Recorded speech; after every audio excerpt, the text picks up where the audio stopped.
We'll see how it goes. Partly because you're awesome. All right. We are live. I want to welcome you, Dr. Katherine. I want to welcome anyone who is watching this to our Wednesday Wisdom live series. So I created this Wednesday Wisdom series in order really to provide a platform for women to share their stories, share their wisdom, how they navigated their lives, share the work they do in the world, and more. It's a way for me to spotlight each of our fabulous members in our private Facebook community, Ageless Goddess Vibe Tribe, so we can get to learn about one another. And, then you're going to get the link, Katherine, so that you can pass it along to your community, your family, your friends, wherever you wish, and so on and so forth, wherever you'd like to share it. And it's really about, my calling to shift women's perceptions of themselves as we grow older. In addition to shifting our culture and our societal beliefs around aging, and I feel our world and our country is now more than ever in need of the full expression of women's voices, women's creativity, and the radiant power of our intelligence. So this week's Wednesday Wisdom, I am very, very grateful and blessed to welcome Dr. Katherine Wiberg to our show. Thank you so much for being here today, Katherine, Dr. Katherine.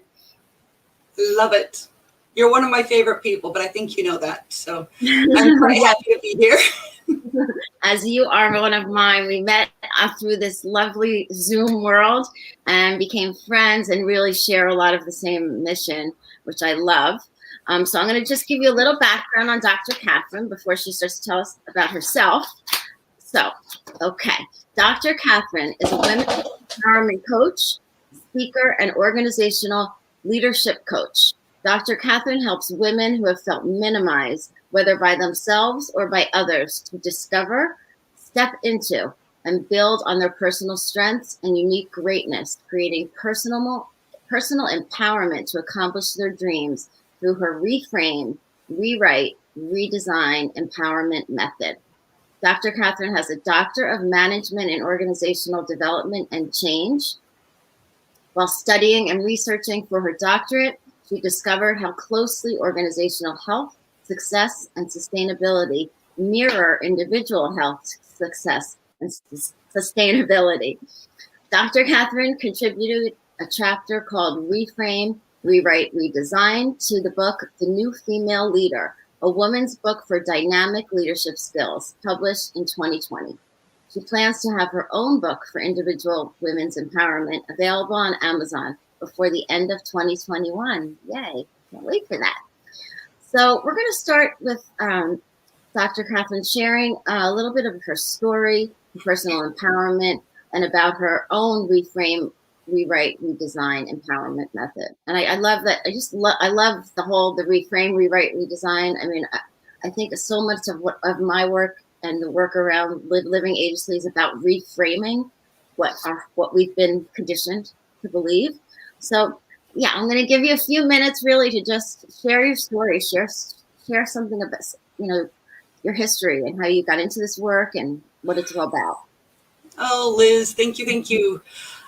I appreciate that you sent me the questions and the overall outline ahead of time because it gave me time to stop and think. The funny thing is that there are so many times in my life when I have had to reframe so that I could rewrite and redesign, that trying to choose which part of the story I wanted to use here was a bit of a challenge. I'm going to let it go somewhat free flow, but I'm going to stay within my time limit. Mm-hmm. A lot of what we have seen in society, and it's one of the things that you touch on, is that especially Western society looks on the outside before looking on the inside, and often more than looking on the inside. Even if we discover that we don't like how somebody looks on the inside, sometimes we forget because of the outside. We see that a lot in the tabloids. I'm going to share a little bit how that affected me in my youth and how it affects me now and how I have affected it. When I was 5 years old, my parents divorced. My mother remarried at 6. My father's on marriage number 5, but this is also his final marriage. He's doing great. They've been married 14 years. I love her to pieces. 5's a charm. 5's a charm for my dear father.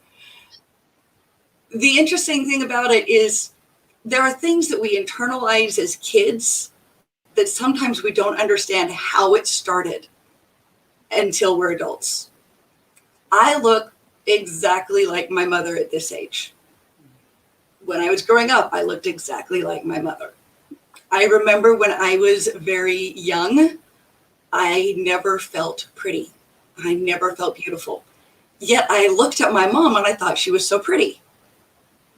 I would tell her, "Oh, Mom, you're so pretty." And she would minimize it. She'd say, "No, you're so kind." And she didn't believe it. Mm-hmm. Looking back on my life, I believe that one of the big reasons that I never felt pretty is because I knew I looked like my mom and my father had left her for somebody prettier. Mm-hmm. So I personally believe that that's how that started. Now, of course, I was very young. I can't prove it, but I think that's where it started. It's interesting to me because I think my mom is beautiful inside and out. In fact, because I believed that I wasn't pretty, I chose to focus on who I am inside, because I realized that who you are inside actually changes your appearance to people's perception on the outside. Mm-hmm. So I worked really hard on, I want to be somebody I like. I want to be somebody I want to be around. I want to be somebody that other people want to be around because they like who I am, not how I look. My daughter, who is now 14, I think has one of the most beautiful faces and the most beautiful hearts that she tries to hide that I've ever known. I think she looks like my sister-in-law, who most everybody who knows me doesn't know my sister-in-law. A lot of people tell me, "Oh no, she looks exactly like you." Again, there's that cognitive dissonance where I felt for so long, I'm not pretty. I'm not beautiful. No matter how many times my husband tells me I'm beautiful, for which I am grateful, it's something I still occasionally struggle with. Because I look at my daughter and I am awestruck sometimes by the beauty of her external face. And I'm frequently shocked by the beauty of her internal.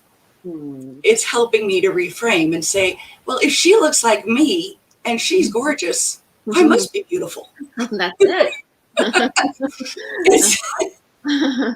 It's a forced reframe. I love that. Like from your mother to you, to your daughter, mirrored back up to you. It's beautiful. And all of us. I mean, I think all of us have been like raised with, just never feeling pretty enough, thin enough, smart. All the enough, never just not enough. And it's, it's sad. So yeah, I'm raising boys. You're raising a girl and boys. Yes. Yeah. So yes, I would love to just hear a little about how you developed this program. I mean, I know that you got your doctorate, which is amazing, and what led to that, and what led to just the development of the program, and a little bit about the program. Thank you. I need to just take a sip of water. Absolutely. Hydration is important. Must hydrate. I should have grabbed a smaller cup. Please forgive my giant purple cup. No worries. Purple is powerful after all. That's right. Well, as I said, one of the things that I felt when I was young is that I wasn't pretty enough. I also felt I wasn't good enough. I wasn't this, I wasn't that. It's exactly like you were saying. And I married a man 22 years ago who saw the gem in me that I was beginning to uncover. I also, even back a few years before that, as I said, I wanted to become somebody that other people wanted to be around because of how I made them feel. So I went to a high school where I didn't know anybody, so I could start with a clean, fresh slate, none of the baggage of elementary school and junior high that so many of us develop. Mm-hmm. And I chose who I was going to be.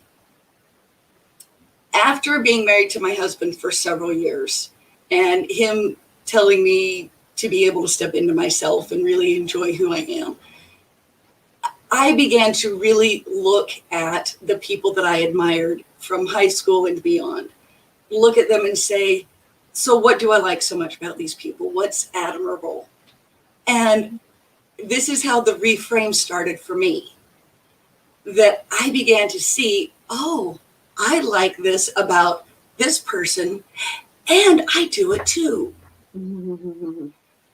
That's how it all started for me, was the opportunity through different counselors, through training such as neuro-linguistic programming, through my husband, through other people giving me positive strokes and everything.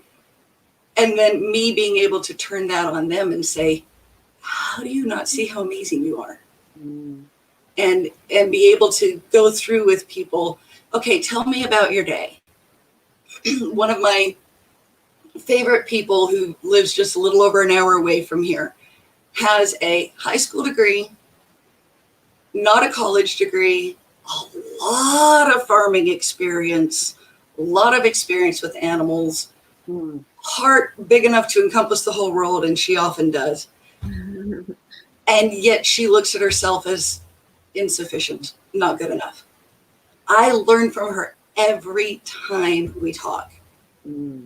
Gratefully, I'm able to help her as well. So we put a spin on it. Everything that I do is turning things on its ear. I love to say to people, it serves you right. And when I say it serves you right, it's because something wonderful has happened to you or you've accomplished something. That's great. It's turning it on its ear. So this wonderful friend of mine, she tells me that she feels like a burden. And I am in awe. And I will tell her, you're not a burden, you're a blessing. And I asked her to start trying to remind herself of that every time she feels like a burden. Flip it on its head, use it as an affirmation. I'm not a burden, I'm a blessing. And start to stop and think about how she's doing that. To reframe is like having a picture, looking at it and saying, ooh, the way that's framed right now is so ugly. It doesn't show off anything. It makes the picture look bad. And so you take that picture or that experience or that perception and you put it in a new frame. You look at it in a new light. Look at it and say, okay, so this was hard. Now what?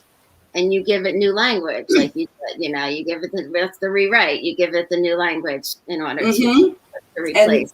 Exactly. And as you give it the new language, you give it the new feelings, you give it the new opportunities, you give it the new experiences, everything that you feel, you start to rewrite your present understanding of you, your story, and you even write your past story because you're looking at it in a different light.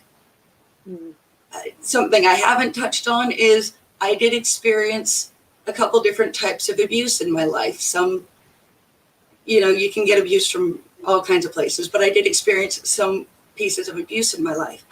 And I can look at that now, and of course I didn't enjoy it then. I mean, who would? But the empathy that I have learned, the person that I have become, even those experiences that were so hard, now are turned to my benefit. And because they're now beneficial to me, they can be beneficial to other people. And because of that, I'm now redesigning my own future and have done several times. And that's what I like to help other people do, is turn everything on its ear and recreate your future with your present understanding changed. Does that help? I love that. That's beautiful. It's so beautiful. And it's such important work for us women, for sure. And to touch on that, I think all of us have been faced with traumas and had traumas, have experienced. And I always look at it like those are the cracks that lets our light shine through more brightly. And there's actually a term in Japan, I recently heard about that, how they paint the gold on the things that break, with gold, because it makes them more beautiful. It makes them have more, and our culture needs you to teach us that, to teach us that and help us. So I mean, I love what you're doing so much. And so I'd love to hear some highlights in your career, or maybe moments you've been most proud of. And in addition, you did share a little bit about some of those pivotal moments in childhood, or any other kind of like pivotal or moments or events that had a radical impact on you, at both positively and negatively. I think I would love to hear a little of each, because I think that we learn from both, for sure. I agree. I have had so many careers in my life. If you were to look at my job history, the only way that you would be able to recognize the similarities is by talking to me, because I've done so many different aspects. It took me a while to understand that working in an office as an administrative assistant, and then working in a mortgage department as an associate loan processor, and then becoming their database administrator because I couldn't keep my fingers off the technology, and then becoming a custom database creator for small businesses, and then working in another office, and working as a technical editor, and working as a book editor and a dissertation editor, and then working in business outreach, trying to make connections for people who are job seeking, and their different organizations in the community to do on-the-job training and so forth. It sounds so diverse. And I discovered that the thing about me that is constant through all of those careers is that I'm always finding a way to help somebody. I am consistently trying to find a way to make things better for the people that it influences, the people that the processes impact. I enjoy getting into the nuts and bolts sometimes and saying, ooh, this can go that way, this can go that way, and this is better. And that's part of what I enjoy about people's stories, is getting into the nuts and bolts and saying, oh, but have you looked at it this way? And if you have looked at it that way and that still didn't work, okay, let's just leave it here for a moment and come over here. And it's all been my desire to make improvements. I've always learned. I've always grown. I've worked in environments that I would count toxic, and I have learned a great deal. I've learned about myself, into why is it toxic to me? How is it toxic to others? What can I do differently in this situation or in another? And I've learned what management styles I prefer. Now, I realize I'm giving really broad generalizations here. Mm-hmm. I want to emphasize that there are times that we feel micromanaged, that we feel wrong, that we feel not empowered enough to really be who we are. And when we can find that little bit of light in ourselves to pull it out, whether it's walking away from a toxic environment or making a change in a toxic environment, whichever one you can do. Mm-hmm. Sometimes you can do a little bit of both. Sometimes you have to do both. Right. Or if it's improving an already good environment, there's something that each person brings that will make a difference. Mm-hmm. For me, it's the fact that I am consistently smiling at work, wherever work is. Mm-hmm. If it's home over Zoom, if it's for an employer, I'm consistently smiling because I'm finding a way to enjoy it. It's contagious. And that is what has helped me pivot from one thing to another, is looking at it and saying, oh, you know what? I really am having a hard time with this. I really, really, really don't like it. Why? Why don't I like it? Is there something about me that I have to examine that I don't want to look at? And so that's where my husband will often come in and say, well, yeah. or Well, we do that. We shine the light on each other if you have a partner a lot of times. Yep, or a good friend, just, somebody you can trust. I have some female friends that I go to and I say, da, da, da, da, and they say, well, did you realize that you were wrong? I don't want to hear that right now. And then a little bit later, okay, I was wrong. I need to go apologize. I need to go fix it. Or what can I learn moving onward? And yeah, it's not always fun, but it's always worth it. And it's tossing it on its ear, flipping it on its side and saying, okay, what can I do differently? Mm-hmm. And taking ownership of your part. Again, I know, knowing when to leave a situation, knowing when you can, like exactly what you said is like, that's all we can do. That's the best we can do. And it's not blaming and not, blaming the other person. And I always tell people when I'm working with them and they want to leave a job or, because they're unhappy. I'm like, well, if you're going to do that, you want to leave with like being a source of light there. You're thanking them for the opportunity, but this is not meant for you anymore, and if they need to stay, just, try, like you said, try new things to see, smile, be a source of that light in the office and see if that shifts anything. Because I think we do have a lot of power, with just our energy for sure. Absolutely. So thank you. That's very, very good. So, just to, we touched on a little bit, but, the way that the media, the fashion industry, the beauty industry, how they make, targeting only younger people and devaluing chronically older people. I think it's toxic and dangerous. And just want to see if your thoughts on that. I'm sure you have thoughts on that as well. Of course, I have thoughts on everything. I love you. I agree, and I've been really watching that a lot lately on the apparent double standard of the silver fox, the man who can age gracefully and be gray, and the rare woman who can have her tinsel. You see, my gray, my husband calls my tinsel. I love that. Because he loves to reframe it.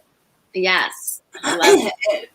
And I've been really watching that. We look at Betty White on the tabloids and on People magazine and all over the place. And I think she's 99 right now, 96. She's in her mid to upper 90s. She might be younger than 99. I could totally be wrong. I think she may have turned 100 even, or either 99 or 100. She just had a birthday, I believe. Okay. Oh, that's awesome. So she is one of the rare women that we're seeing at that age. And yet I don't ever see her gray. I see her blonde. I find that fascinating. And then we have women like Katherine Hepburn, who aged through all of her movies. And even when she had Parkinson's and her head was shaking, she was still present. And I think and fabulous and gorgeous. Yeah. Yes. Mm-hmm. And I think that these women are the exception rather than the norm. Yeah. I was watching a movie this weekend and the grandma had her hair colored, and yes, she looked gorgeous, of course, but you would not have known except from her laugh lines that she was older because of her hair color. And it's not that hair color is bad, because it isn't. I want every woman to feel beautiful. Mm-hmm. However, if you color your hair, if you don't color your hair, whatever you do, it's just that perhaps maybe she wanted to be gray and was told she couldn't. I don't know. But I agree that mm-hmm. ideal of this thin and this shape and this hair color and this carriage, I agree that it is toxic. It makes it really hard for us to grow. It makes it hard for us to own my baby fat because I've given birth to 3 kids, to own my stretch marks because I've given birth to 3 kids. And that's reality. Mm-hmm. That's authenticity. That's the real. It's not, that's not what they're airbrushing and showing in the magazines, which is exactly. And I actually read an article within the last 6 months about some women who were taken basically off the street to be part of a modeling shoot to try on different clothes and so forth. And they had these concerns with, oh, I don't like my freckles, I don't like my lines, I don't like this, that, or the other. So all of those were photoshopped out. And when these women saw those photos, they said, oh, that looks awful. That doesn't look like me. Right. Exactly. And they came to understand that their freckles are part of their beauty, that their lines are part of their beauty, that whatever they were saying, oh, I wish I could just have this photoshopped off of my body or what have you. They're like, but that's not me. And I think if we did more of that, I love the body positivity movement because there's so much of, embrace the squish and recognize that you're beautiful anyway. That's right. And it's not in any way, actually. It's not you're beautiful anyway. It's you're beautiful. You're beautiful in every way because you're part of nature. That's what I say. Exactly. We're all, and she doesn't make mistakes. Mother Nature. Exactly. So yes, I think it is toxic. My beautiful daughter even sometimes mentioned recently, well, I think I'm a little fat. No. It starts really. It's scary how early it starts, and that's why there's so many. That's so much addiction and eating disorders and all the things that happen to girls because they're feeling not that way, not accepted, or it's. We have work to do in that area for sure. I think we're moving a little bit in the direction, with the body positivity and with, having seeing more people of different ages and different things, but we still have a long way to go, which is why both of our missions are really, really important, and relevant. Yes. So my next question is, if age was not a factor, is there anything that you would like to learn, try, or experience?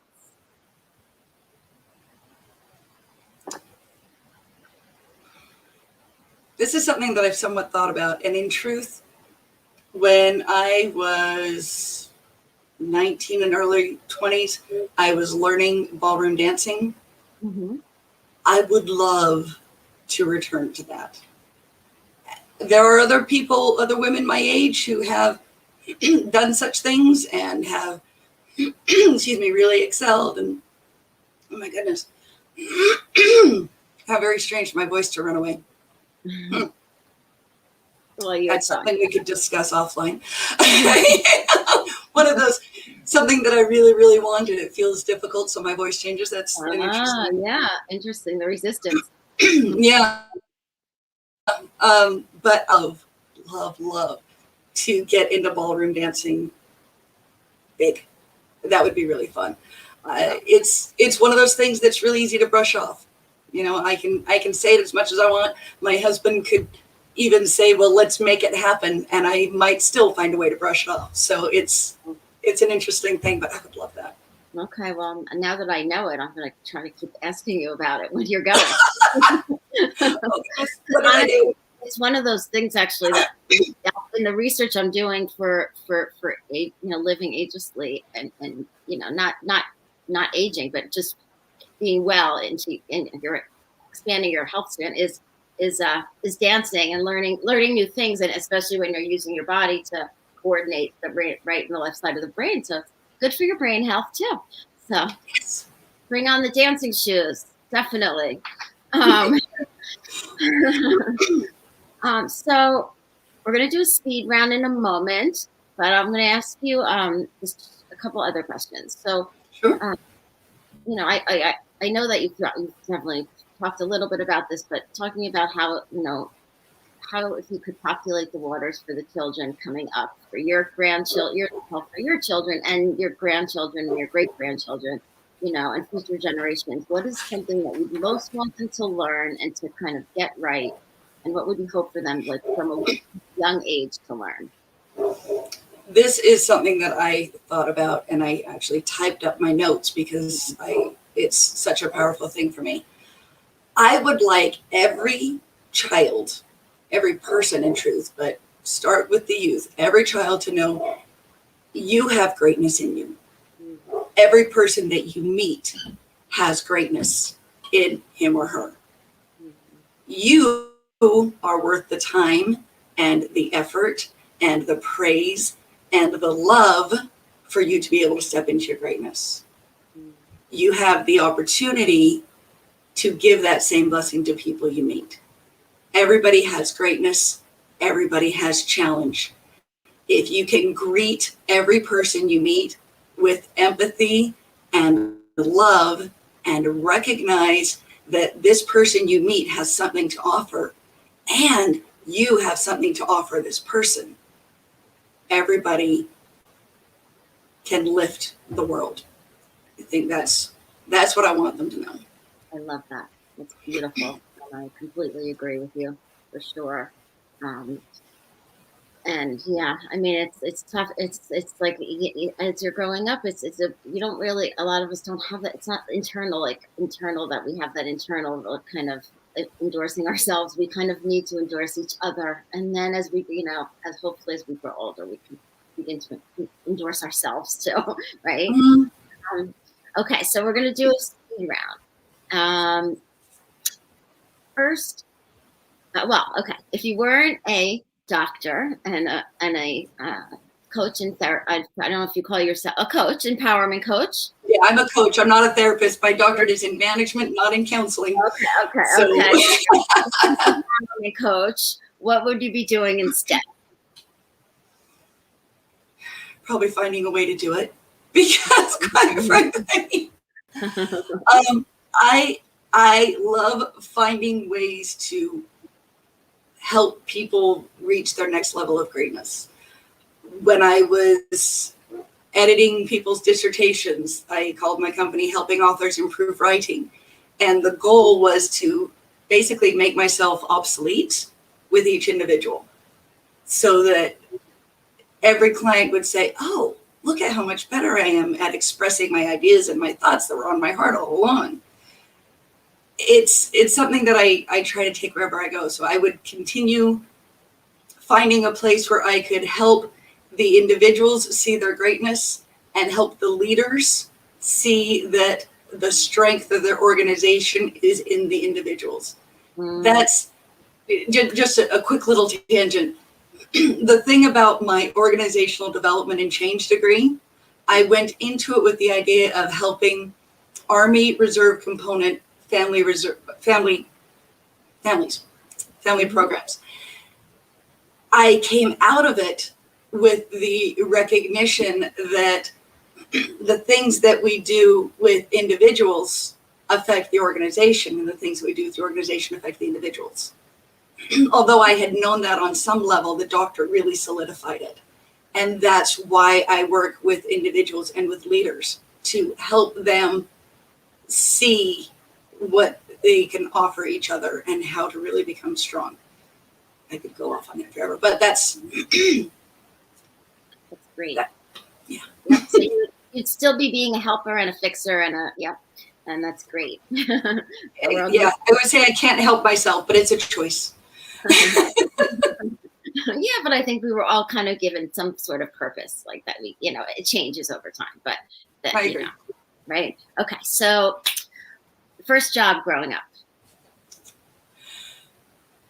I remember going around asking people if I could do odd jobs for them at their homes and get paid. So tidying here, cleaning a bathroom there, raking leaves. My daughter did the same thing independently. Helping is the theme. Yep.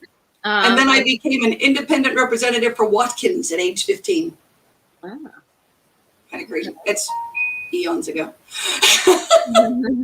What is Otwalk? I don't know what that is. It started as cooking herbs and that type of thing, and they've grown into skincare and all kinds of lovely things. But okay. Nice. Like Watkins Vanilla is famous. Oh, well, yes. Yeah, okay. I've definitely heard of the name. I couldn't place what kind of products it was. Okay. So Are you, if you, I don't know if you're a TV person, but are you currently binging anything on TV? Right now, I'm binging the A-Team from the 1980s. Previous to that, it was Monk. Mr. T. From 2000s. So Awesome. Awesome. Okay. 3 things that you cannot live without. Love, laughter, and chocolate. Beautiful. Beautiful. Do you have a dreamed vacation destination? Any place where there is beautiful scuba diving, lots of sunshine, and very little technology so that I can force myself to disconnect, read, relax, and enjoy the people around me. Nice. Nice. Nice. Okay. What energizes you? What lights you up? Which you kind of shared, helping people. But it really does. I can't stop that. I am totally energized. My ideal day is a day in which I've learned something, in which I've taught somebody something, and in which I've helped somebody. That pretty much energizes me. Anytime I can get a woman to her greatness that she didn't see before, I'm hyper for hours. It's just so much fun. It lights me up like crazy. That's amazing. Amazing. What are you most grateful for? I am most grateful for my personal relationship with God and for the family that He has given me. My husband is amazing. My children are each unique from each other. And the fact that I have met wonderful people like the beautiful Liz Gabor and so many other wonderful women, and I receive those blessings every single day. Beautiful. Beautiful. Thank you. Okay, I'm going to have you just kind of complete these sentences. It all comes down to love for self and for others. Success is enjoying what you do at work and at home and building the life that you want. Relationships are blessings and work. True that. True that. Sisterhood is universal. It is a choice. It is an opportunity. It is a blessing, and it is worth the effort. Mm-hmm. What or who inspires you, and why? That's maybe a longer question. I am inspired by anybody who overcomes, whether it's overcoming a moment, overcoming a lifetime, overcoming just anyone who overcomes, because it reemphasizes to me that every single thing in our lives can be turned to our benefit. And as a result of every single thing in our lives eventually turning to our benefit, it can bless other people. In the moment, not everything feels beneficial. I will give you that. And sometimes it takes years for something to look beneficial, but everything can be turned to your benefit. So anybody who overcomes inspires me. Beautiful. I want my legacy to be love for everybody I meet, comfort, and I'm a hugger. So people who don't like physical hugs, I still want them to feel embraced in a way that is acceptable to them, but still embraced and welcomed and valued, recognized for the greatness that's in them. Nice. Beautiful. And we can do that without physical. It's like we were learning, we can do that without, although I'm a physical touch person. That's my love language too. Mine too. I am all touch. I'm like, give me hugs. Yeah. Yeah. Do you have a favorite quote or words to live by? Besides reframe, rewrite, redesign, because that's yours. Right, that one's mine. I have decorated my wall with favorite quotes. I have database of favorite quotes. I'm just going to read one that I'm catching my right now. Fun is when you are intellectually excited and you are interacting with each other. It's the struggle and the failures that go with it that make life fun. That make work fun is actually what it says, but it's both. We know for sure. Okay, last question, and then you'll tell us how we can get in touch with you. Is what does, I have to ask this, what does being ageless and an ageless goddess mean to you? I learned after I was out of high school for a couple of years that age doesn't matter after you've lived life outside of high school for a couple of years. It comes down to life stage. It comes down to connection. It comes down to understanding, and it comes down to conversation. Up through high school, everything feels tied to your age. After high school, it's all, what are you going to do with who you are?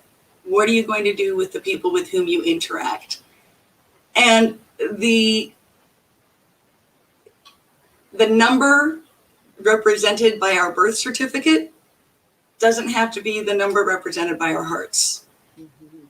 I'm 46 based on my birth certificate.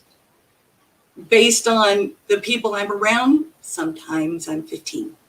Sometimes I'm 65. Sometimes I'm 32. It's very much what is going to come to the experience and what experience is going to come to light. With whom am I interacting with? Which part of me is it tapping in? There are times I've been told that I'm an old soul. Well, my birth certificate says I'm 46. But like I said, sometimes I'm 65. And it's not that I'm decrepit. It's that in some instances, I have wisdom that could be ascribed to a 65-year-old. That's why occasionally my daughter, who's 14, is going on 30. Because every once in a while, I'm like, wow, that's awe-inspiring to me. And I think that's what Ageless really is. Recognizing that who you are can flux and flex. And I love that you use the term ageless goddess, because I believe every one of us is divine. We have a divine nature within us, and we need to embrace that. We need to recognize it. And we need to recognize that our spirits and souls are ageless. Time is known to man, not to the eternities. So being able to really tap into that and enjoy it, step into it, is a blessing that we give ourselves and the people around us. Very, very well said. It's that inner wisdom, that inner divinity, and that's always available. And if we can connect to it, it's going to lead us in the right direction, I believe, too, for sure. Thank you. That was beautiful. So if you could just tell our audience about, if they would like to, to learn more about your work, where they can find you, work directly with you, or anything else that I may have left out, that would be great. Thank you. I have a private Facebook group called Reframe, Rewrite, Redesign Empowerment. It is all about helping women step into their best selves. Again, it's that reframe, rewrite, redesign that it has become my favorite approach. I also have a link tree that has my website and where you can get a copy of the new woman leader and all of the new female leader, forgive me, and all of that wonderful stuff. So profitablealignment.com is my website. Linktree is linktr.ee/Dr. Katherine, with Doctor all spelled out. And Katherine is CATHERINE. I figure we're going to put that in the notes somewhere. Yes, I will put it. Yes, you'll just, what I was trying to see if you could post it on here, but I'll put it in the notes after we end the broadcast, and so people will be able to, not have to remember. Yes, exactly. And you can find me on LinkedIn. So okay, and you're at Dr. Katherine. You're on LinkedIn. You're Dr. Katherine. And your last name? I always call you Dr. Wiberg. Wiberg. I wasn't sure how to pronounce it. Wiberg. But I know it was Wiberg, but I wasn't sure if it was how it was. If that I was pronouncing it correctly. Okay. So, Dr. Katherine, you have been a joy as always. You are a joy and a blessing to me and to the world. And I deeply thank you from my heart to your beautiful big heart for being a guest and for sharing yourself and sharing your wisdom. And I'm excited for your book to come out soon, too. Thanks, everybody, for watching. Till next time on Wednesday Wisdom. Thank you, Katherine. Thank you.